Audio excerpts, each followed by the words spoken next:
हिंदू पंचांगानुसार ज्येष्ठ महिन्यातील शुक्ल पक्षातील एकादशीला निर्जला एकादशीचे व्रत केले जाते। यंदा एकादशी तिथी बुधवार 24 जून रोजी संध्याकाळी 6:13 सुरू होईल आणि गुरुवार 25 जून रोजी रात्री 8:10 संपेल। अशा परिस्थितीत उदय तिथीनुसार 25 जून 2026 गुरुवार दिवशी निर्जला एकादशी साजरी केली जाईल। निर्जला एकादशीच्या दिवशी निर्जल राहून व्रत करणे सर्वोत्तम मानले जाते। निर्जला एकादशीचे व्रत अत्यंत महत्त्वपूर्ण मानले जातात। भगवान विष्णूला समर्पित असलेल्या या एकादशीचे व्रत केल्याने पुण्यफळ मिळते असे म्हणतात।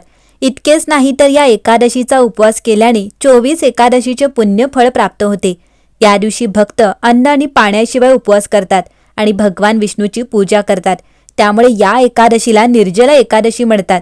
या दिवशी उपवास केल्याने सर्व पापे दूर होतात आणि जीवनात आनंद आणि समृद्धी येते। पौराणिक कथेनुसार 5 पांडवांपैकी भीम हा सर्वात भुकेला होता असे मानले जाते। त्यांना उपाशी राहणे अशक्य होते। अशा परिस्थितीत त्यांची इच्छा असली तरी ते उपवास करू शकत नव्हते। त्याने आपली वेदना महर्षी वेदव्यासांना सांगितली। त्यानंतर महर्षींनी भीम यांना ज्येष्ठ महिन्याच्या शुक्ल पक्षाच्या निर्जला एकादशीला उपवास करण्याचा सल्ला दिला, कारण यामुळे 24 एकादशीच्या उपवासाचे पुण्य प्राप्त होते। त्यामुळे हा दिवस भीमसेन एकादशी म्हणूनही ओळखला जातो।